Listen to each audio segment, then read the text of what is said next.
Os avistamentos do monstro do Lago Ness remontam ao século VI.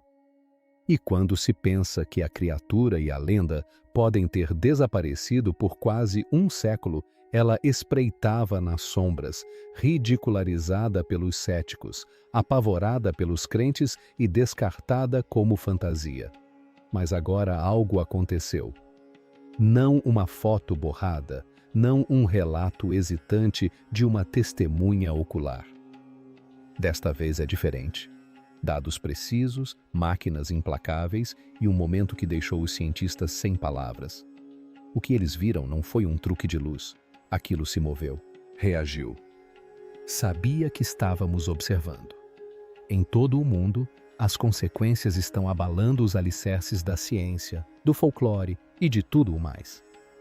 Será este o capítulo final de uma lenda ancestral ou o primeiro vislumbre de uma verdade mais profunda? Esqueça tudo o que você pensa saber sobre o Lago Ness. Isso não é apenas uma história. Este é o momento em que o mito voltou à tona. O dia em que tudo mudou. Começou como qualquer outra expedição de início de primavera, com otimismo cauteloso e baixas expectativas. Uma equipe multidisciplinar de cientistas, técnicos e biólogos marinhos se reuniu às margens do Lago Ness, lançando uma missão de acompanhamento da famosa Operação Deep Scan de Language Not Registered for Generation. Batizada de Projeto Deep Scan Language Not Registered for Generation, essa iniciativa de Language Not Registered for Generation foi equipada com os mais avançados conjuntos de sonar, drones subaquáticos e ferramentas de amostragem de DNA ambiental disponíveis. Seu objetivo era simples: catalogar o ecossistema das eclusas com precisão científica. Mas o que aconteceu no quarto dia espalhou rumores pelo mundo científico. Exatamente as Language Not Registered for Generation H. Language Not Registered for Generation. Um operador de sonar que monitorava a Fossa Norte registrou um objeto colossal em movimento com quase Language Not Registered for Generation metros de comprimento. E não estava apenas à deriva. A equipe imediatamente lançou drones submersíveis para seguir o sinal. Durante quase Language Not Registered for Generation minutos, o objeto permaneceu dentro do alcance de rastreamento, deslizando pelas águas profundas com um movimento serpentino suave. Ao contrário dos sinais de sonar anteriores que se fragmentaram ou desapareceram, este permaneceu sólido, rastreado a partir de múltiplos pontos e manteve uma velocidade inconsistente com detritos à deriva ou com o comportamento conhecido dos peixes. As imagens de drone, embora parcialmente distorcidas pela luz e pela pressão, revelaram contornos fugazes. Uma figura grande com curvas sutis e o que parecia ser uma barbatana ou apêndice. Em seguida, vieram as imagens térmicas. A água do Lago Ness é notória por sua frieza. No entanto, a assinatura térmica da criatura era inequívoca. Mais quente que as águas circundantes, constante e distribuída sobre uma forma que lembrava a de um vertebrado. Não se tratava de uma máquina nem de uma anomalia térmica atribuível a rochas ou áreas ensolaradas. O contorno infravermelho pulsava com movimentos sutis que correspondiam precisamente ao ponto indicado pelo sonar. Graças aos dados coletados, os pesquisadores começaram a ponderar que o que estavam rastreando não era apenas grande, mas vivo, um ser endotérmico que respondia ao seu ambiente. As implicações eram impressionantes. Foram os resultados obtidos com Edna que realmente abalaram a equipe. Amostras de água coletadas logo após o avistamento foram enviadas para laboratórios em todo o Reino Unido e na Europa. Em poucos dias, todos os laboratórios confirmaram a presença de fragmentos de DNA de um vertebrado aquático que não havia sido catalogado em nenhum banco de dados genético global. Essas sequências não correspondiam a nenhuma espécie conhecida na eclusa. Nem enguia, nem salmão, nem qualquer outra criatura migratória.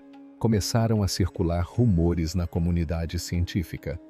Seria possível finalmente terem encontrado evidências documentadas de uma espécie oculta por séculos? Nenhuma classificação taxonômica formal foi feita ainda. Mas entre os presentes no Lago Ness naquela semana, uma crença se destacava: a de que algo extraordinário habitava aquelas águas. Antes que o mundo visse dados em telas e sombras em sonares, o povo das terras altas já sentia algo se agitando sob a superfície. O mistério original. Muito antes de sonares e satélites sequer explorarem as profundezas do Lago Ness, sussurros sobre uma criatura misteriosa circulavam por suas margens. O relato mais antigo e talvez mais duradouro data de Language Not Registered for Generation DC, quando o monge irlandês São Palumba teria encontrado uma temível besta aquática no rio Ness. Segundo crônicas transmitidas de geração em geração, a criatura havia matado um homem e se preparava para atacar novamente quando a Colômbia interveio, ordenando-lhe que recuasse em nome de Deus. A história, preservada em radiografias e escritos monásticos, há muito intriga estudiosos e crentes. Alguns a interpretam como uma metáfora espiritual, enquanto outros insistem que marcou o primeiro encontro registrado com o que mais tarde ficaria conhecido como o monstro do Lago Ness. Esses murmúrios antigos não existiam isoladamente. Nas terras altas da Escócia, lendas de espíritos lacustres metamorfos, conhecidos como kelpies, povoavam a imaginação dos aldeões. Dizia-se que atraíam viajantes para túmulos aquáticos, e essas criaturas espectrais eram frequentemente descritas com feições equinas e olhos brilhantes e misteriosos. Embora suas origens estejam profundamente ligadas à mitologia local, muitos acreditam que essas histórias se basearam em avistamentos reais e inexplicáveis de algo que espreitava sob a superfície das águas glaciais escuras da Escócia. Com o tempo, esses contos evoluíram. Às vezes aterrador, às vezes como um alerta, mas sempre retornando à mesma sensação de inquietação. Algo observava das profundezas. Durante aqueles séculos primordiais em que a tradição oral era considerada a forma suprema de preservação histórica, surgiram contos sobre um lago maravilhoso que transcendia as fronteiras entre clãs e gerações. Intocada por qualquer relato escrito ou imagem, a cada nova versão da história, camadas de simbolismo, medo e admiração eram adicionadas. O que permaneceu, no entanto, surpreendentemente constante, foram os aspectos essenciais que descreviam uma criatura de tamanho inimaginável, movendo-se silenciosamente e aparecendo nas circunstâncias mais inesperadas. A ideia nunca foi provar a existência dessa criatura, mas reconhecer seu ser, respeitar o desconhecido, ensinar a sabedoria de ser cauteloso perto de certas águas e transmitir esse conhecimento. Há, é claro, um elemento geográfico que possibilita o desenvolvimento do mito. Todo o cenário das terras altas da Escócia, com colinas envoltas em névoa e altas montanhas, lagos sombrios, parece proporcionar uma atmosfera esplêndida para que o mistério ganhe vida. O Lago Ness é, de fato, um mistério. Com Language Not Registered for Generation quilômetros de comprimento, profundidades de quase Language Not Registered for Generation metros em algumas áreas e uma beleza singular. As águas negras e profundas, intocadas pelo desenvolvimento urbano durante séculos, guardam segredos ocultos até mesmo para os mais atentos. Da lenda à obsessão, a década de Language Not Registered for Generation marcou um ponto de virada na história do Lago Ness, uma transição do folclore sussurrado para um fenômeno cultural de grande repercussão.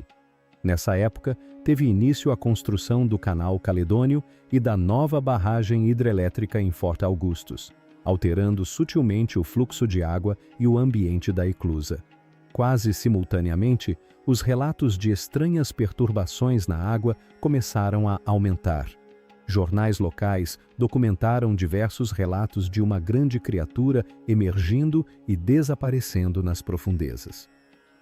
Alguns moradores especularam que a construção teria despertado algo de seu esconderijo, enquanto outros acreditavam que a atenção simplesmente incentivou mais pessoas a observarem atentamente. Independentemente do motivo, o Lago Ness havia se tornado repentinamente o foco de um mistério emergente e o mundo inteiro observava. Então, chegou o momento que mudou tudo. A foto de Language Not Registered for Generation do barqueiro, tirada pelo médico londrino Dr. Robert Kenneth Wilson. A imagem granulada em preto e branco mostrava o que parecia ser um longo pescoço emergindo da água. A silhueta era difusa, quase onírica, mas foi o suficiente. Em poucos dias, a foto estampava jornais do mundo todo. Para muitos, era a prova definitiva de que algo extraordinário habitava as profundezas do Lago Ness. Embora a imagem tenha sido posteriormente revelada como uma farsa elaborada envolvendo um submarino de brinquedo, o impacto já era irreversível. A foto havia fixado Nessie firmemente no imaginário popular, e nenhuma tentativa de desmenti-la conseguiu apagá-la completamente. Com a atenção do mundo todo, o Lago Ness se tornou uma atração turística improvável. Ao longo de meados do século XX, visitantes de todos os cantos do mundo chegavam na esperança de ao menos vislumbrar o local, se não de encontrar uma boa história para contar. A vila de Drumnadrochit, situada em uma das margens externas da eclusa, surgiu quase da noite para o dia com o fluxo de turistas, com o surgimento de estabelecimentos de hospedagem, lojas de presentes e mirantes praticamente em um único dia. Indústrias começaram a se formar em torno da lenda da criatura. Barcos eram fretados para avistar Nessie, enquanto a exploração artística e literária atraía cada vez mais artistas e autores em busca de mais lembranças e produtos relacionados a Nessie. A lenda havia se tornado um produto comercial legítimo, e o impacto financeiro na economia local era inegável. Muito antes das redes sociais e da internet, Nessie se tornou um dos primeiros mitos virais do mundo. Os jornais publicavam relatos periódicos sobre novos avistamentos. A silhueta estampava cartões postais. Enquanto os primeiros cineastas documentaristas se aventuravam pelas terras altas com câmeras volumosas e corações cheios de esperança, Nessie não era apenas um fenômeno local. Sua fama ultrapassou fronteiras nacionais. Transmissões de rádio divulgaram sua saga. Livros a reinventaram e ela foi debatida em salas de aula. Acreditar em sua existência pouco importava.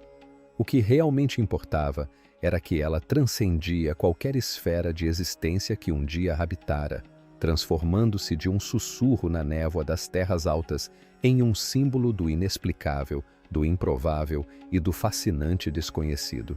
Testemunhas oculares que se recusaram a ser ignoradas. Ao longo do último século, os relatos de uma criatura estranha surgindo no Lago Ness não vieram apenas de turistas entusiasmados ou contadores de histórias locais. Vieram de pessoas em quem a sociedade tende a confiar. Cientistas, policiais, capitães de barco e até militares registraram encontros que desafiaram sua compreensão da natureza. Desde a década de Language Not Registered for Generation, observadores treinados têm relatado consistentemente detalhes que vão além do folclore. Um grande corpo escuro ondulando logo abaixo da superfície. Um pescoço serpentino emergindo da água e o movimento fluido e repentino de algo enorme, porém gracioso. A enorme quantidade de relatos semelhantes ao longo de décadas, culturas e profissões transformou o que os céticos frequentemente descartam como ilusão em algo que não pode ser facilmente ignorado. Um padrão fascinante emerge ao comparar esses testemunhos. Apesar das diferentes origens das testemunhas oculares, as características principais dos avistamentos permanecem assustadoramente consistentes. Muitos descrevem uma criatura com um pescoço longo, uma série de formas corcundas logo acima da linha d'água e movimentos que parecem suaves e rápidos demais para pertencerem a animais conhecidos.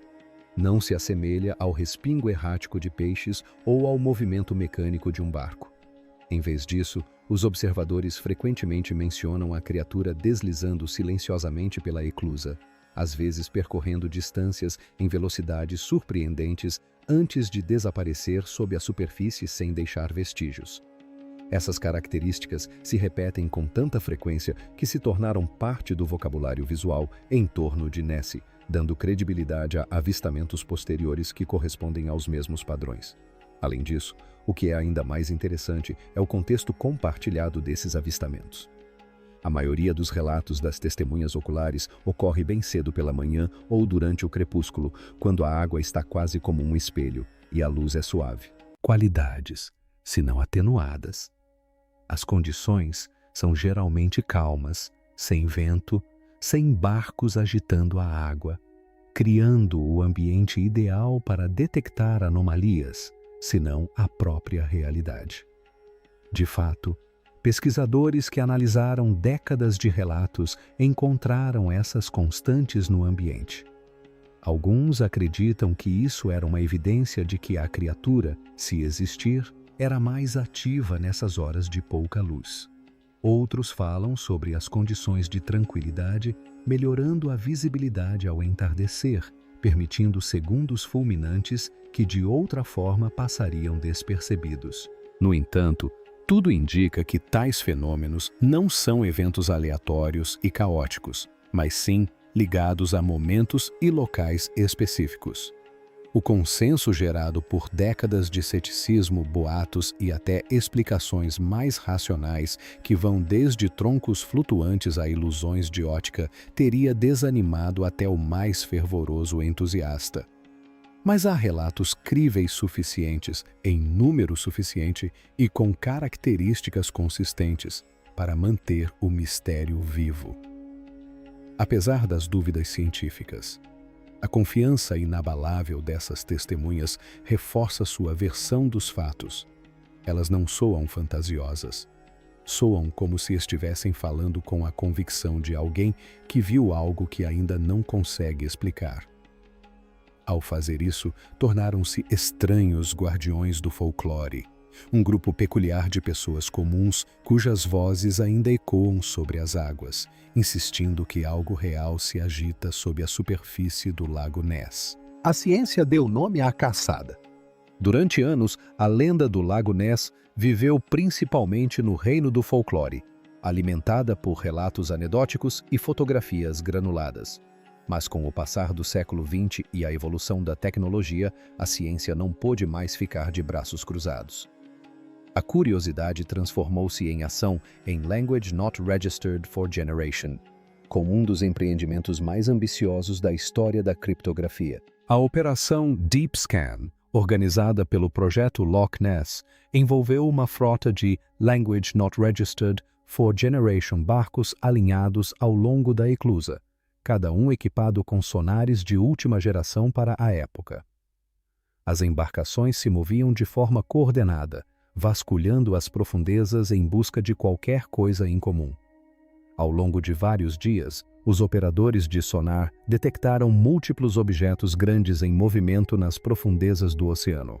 Leituras que não podiam ser facilmente atribuídas a peixes ou detritos conhecidos. Embora os dados fossem inconclusivos, reacenderam o interesse público e marcaram um ponto de virada com a entrada oficial da metodologia científica na busca por Nessie. Em Language Not Registered for Generation, a BBC lançou outra grande investigação, determinada a solucionar o mistério ou, pelo menos, a desvendá-lo completamente.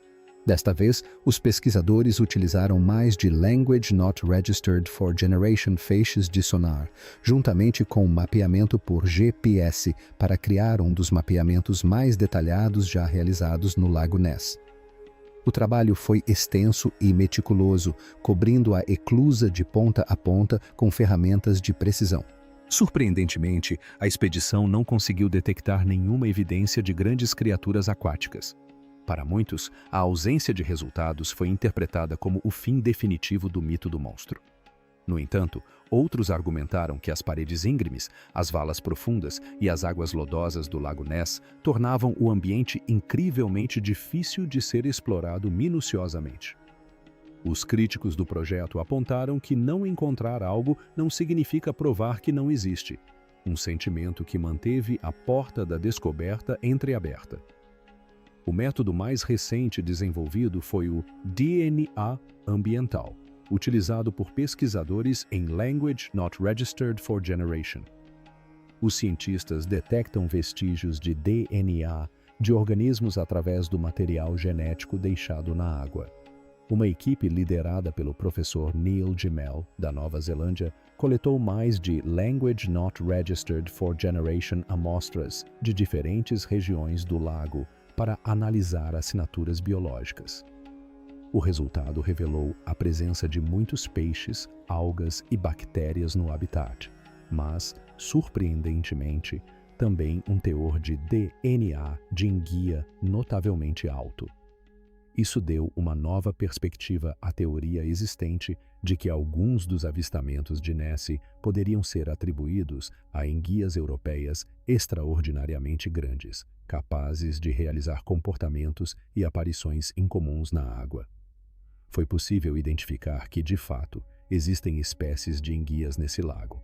Embora a teoria da enguia tenha se tornado uma explicação para o grande mistério, ela não forneceu respostas claras para todas as perguntas, principalmente aquelas relacionadas ao tamanho e aos padrões de movimento das testemunhas confiáveis ao longo das décadas. O desenvolvimento tecnológico também se estendeu às ferramentas utilizadas para a caça. Estudos recentes revelaram sistemas de sonar com inteligência artificial integrada, capazes de filtrar o ruído ambiente e detectar movimentos mínimos em tempo real. Drones com imagens térmicas de altíssima resolução sobrevoam a eclusa em baixa altitude durante as primeiras horas da manhã, capturando as assinaturas de calor que antes passavam despercebidas. Essas ferramentas, muito superiores às de seus antecessores, prometem abrir um novo leque de possibilidades para a compreensão do que pode estar escondido sob a superfície. Quando parecia que a ciência havia chegado aos limites do mistério, o Lago Ness respondeu com algo que ninguém estava preparado para explicar. A prova inovadora, na primavera de... Era um comportamento. A equipe se mobilizou para lançar drones submersíveis, na esperança de confirmar visualmente o que o sonar mostrava. Embora a visibilidade fosse limitada na água naturalmente escura e turva da eclusa, um dos drones captou uma silhueta se movendo em seu campo de visão, alongada, suave e ondulando ritmicamente. O mais impressionante foi um breve momento em que algo semelhante a uma nadadeira ou pá se deslocou lateralmente, seu movimento estranhamente sincronizado como o de um mamífero marinho. Os analistas que revisaram as imagens notaram a ausência de bolhas, ruído ou turbulência de hélices, descartando a interferência de máquinas ou pessoas. O movimento não era caótico nem instintivo. A medição sugeriu um certo nível de consciência espacial ou talvez até mesmo de navegação. Ao mesmo tempo, enquanto o sonar detectava isso, a equipe de imagens térmicas captava algo igualmente estranho, uma assinatura térmica consistente e estável na mesma área.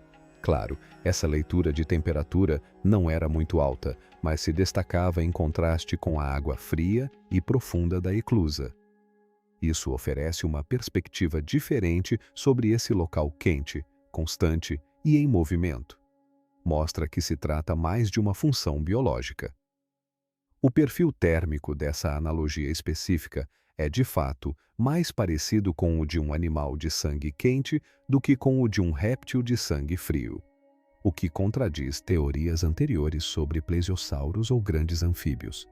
Não era um sinal de atividade viva no Lago Ness naquele dia, estava apenas regulando sua temperatura corporal.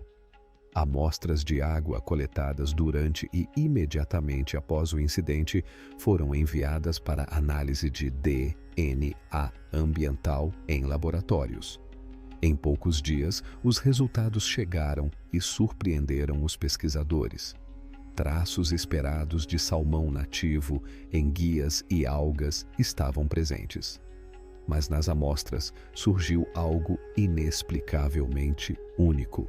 Uma sequência de DNA sem precedentes que não pôde ser correspondida por nenhuma entrada do banco de dados genético global. Não se tratava de um peixe, anfíbio ou mamífero reconhecido, mas de algo completamente diferente. Oficialmente, o organismo ainda não foi classificado, mas muitas pessoas envolvidas na expedição admitiram discretamente o que já se comentava. Uma descoberta verdadeiramente sem precedentes foi feita nas profundezas do Lago Ness. O que poderia ser? Após a descoberta de Language Not Registered for Generation, a pergunta que dominou as manchetes e os círculos científicos foi simples, porém surpreendente. O que é exatamente isso? Embora os dados não tenham revelado uma identidade clara, abriram caminho para uma série de teorias, algumas baseadas na biologia evolutiva, outras no isolamento geológico. Uma das possibilidades mais discutidas é que a criatura represente uma espécie de mamífero aquático até então desconhecida.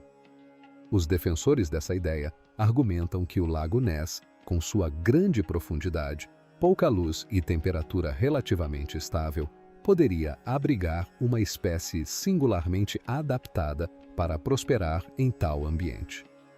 Esses teóricos apontam para a assinatura térmica quente da criatura e seus movimentos inteligentes como indícios de características mamíferas, possivelmente semelhantes às de mergulhadores de grandes profundidades ou pinípedes adaptados à água doce.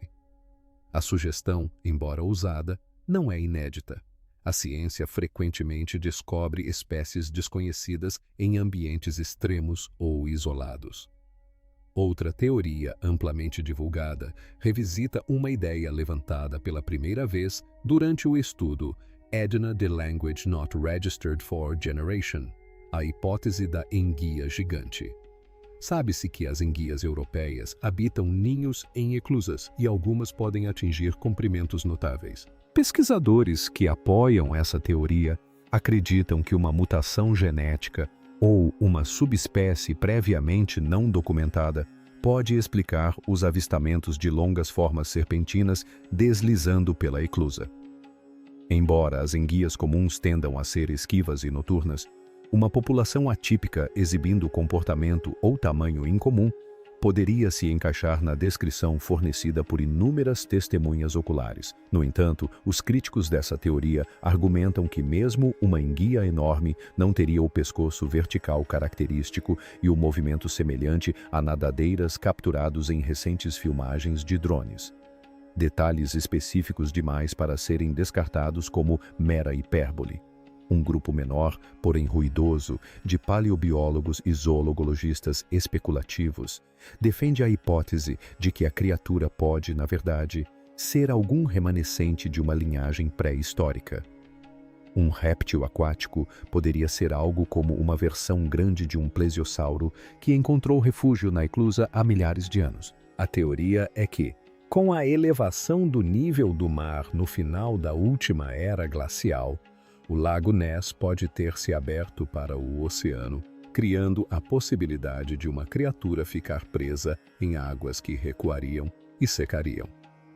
Ela pode ter se adaptado lentamente a esse ambiente de água doce, profundo e escuro ao longo de gerações. Embora a maioria das pesquisas científicas não apoie essa hipótese de sobrevivência, a ideia persiste porque a descrição física das testemunhas oculares é semelhante à de répteis marinhos conhecidos: pescoços alongados, corpos grandes e movimentos silenciosos e deslizantes. Nem todos os especialistas, porém, proclamam a existência de tal criatura. Os mais vigilantes são céticos, pois sempre apontam fenômenos naturais como interferência de ondas, rastros de barcos e grandes oscilações lentas da água em uma bacia como explicações para os avistamentos.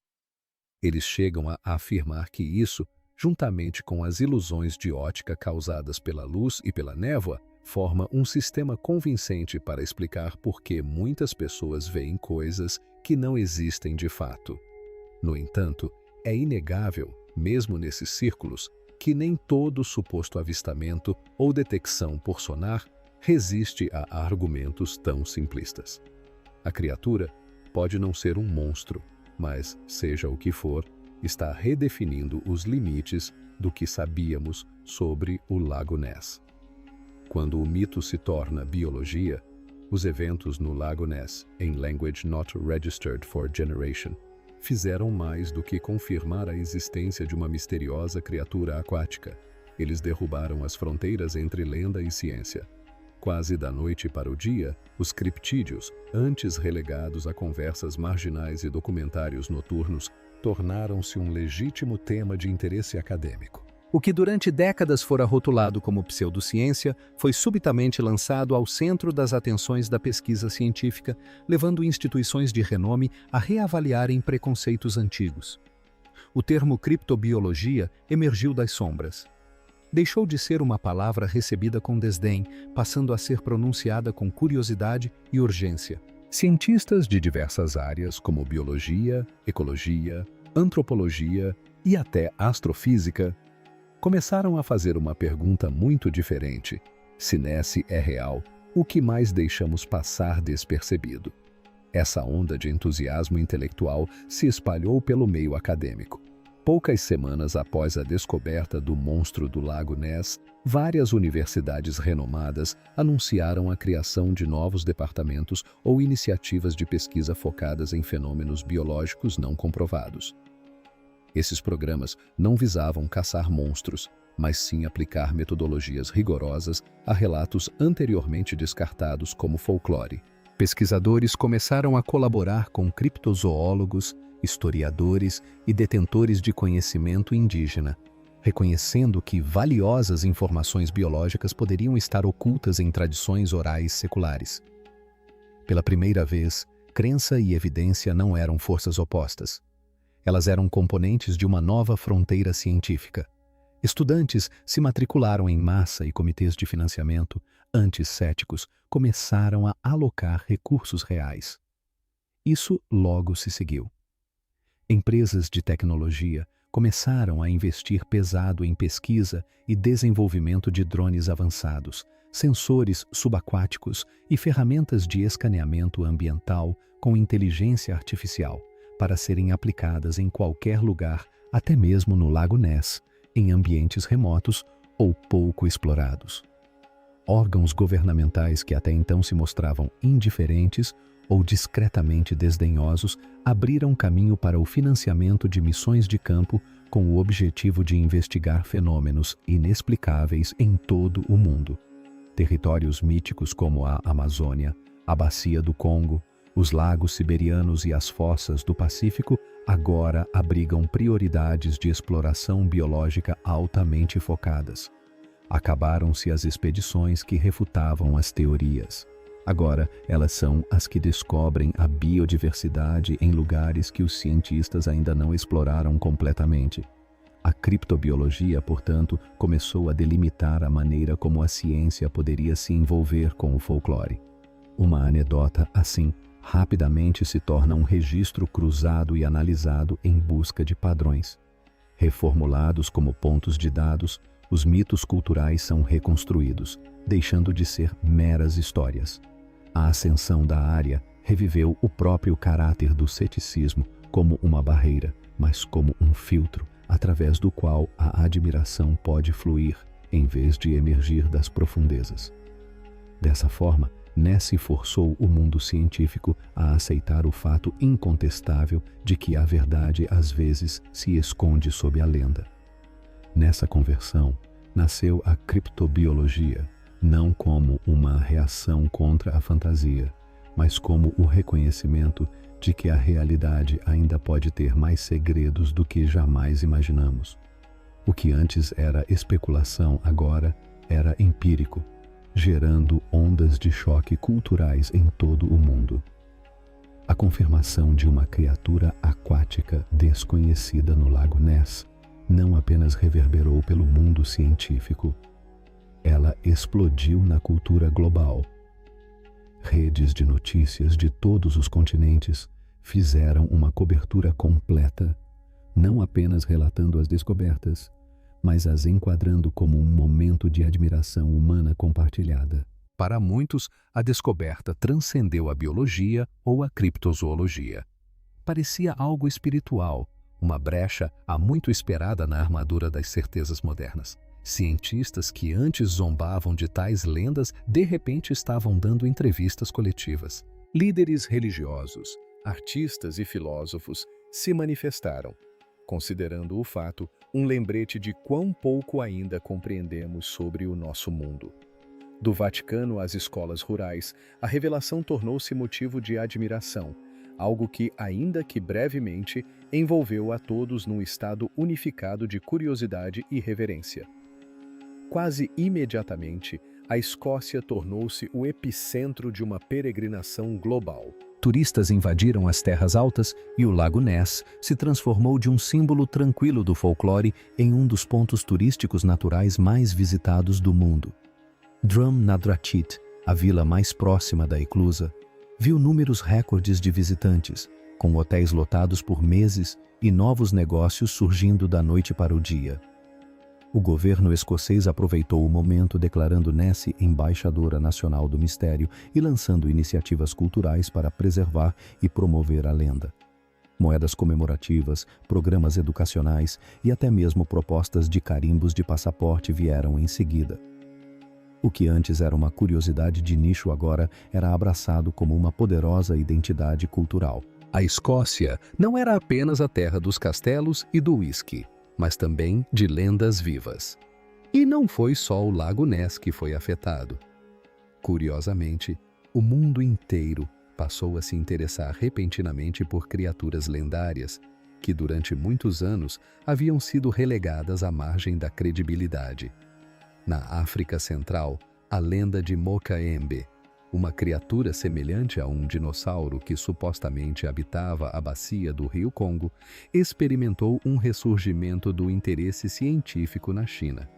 Por exemplo, câmeras e drones foram enviados para sobrevoar o Lago Tiani, de onde se dizia há gerações que um monstro lacustre existia.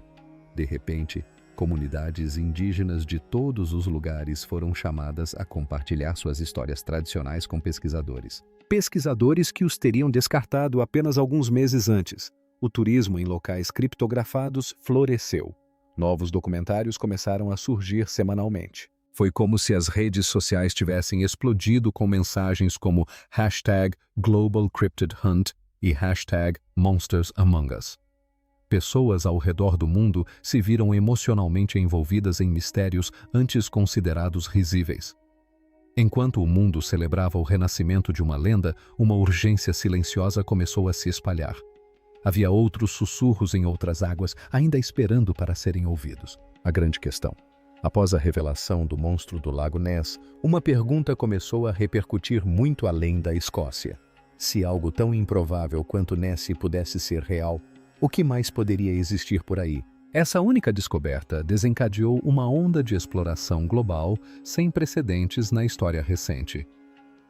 Expedições foram rapidamente lançadas para lagos remotos na Sibéria, dolinas vulcânicas na América Central e fossas oceânicas ainda em grande parte inexploradas. Equipes munidas de sonares, drones com inteligência artificial e coletores de DNA ambiental mergulharam em regiões antes consideradas reino da lenda ou da fantasia.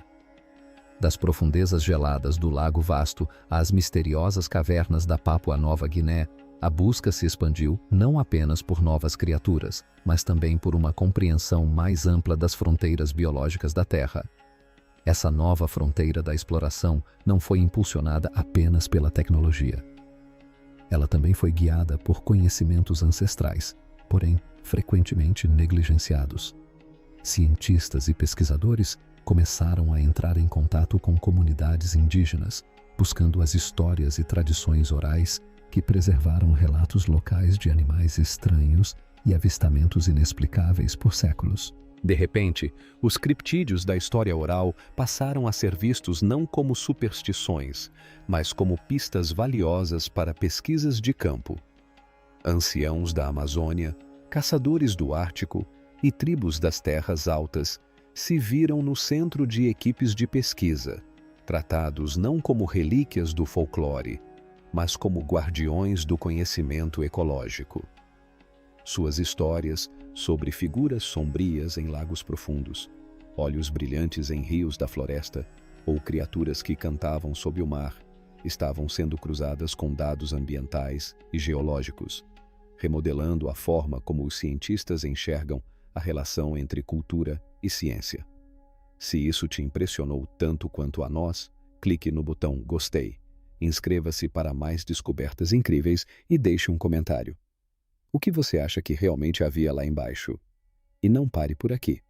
Clique no próximo vídeo na sua tela para mergulhar ainda mais fundo nos mistérios mais estranhos do mundo. Nos vemos lá.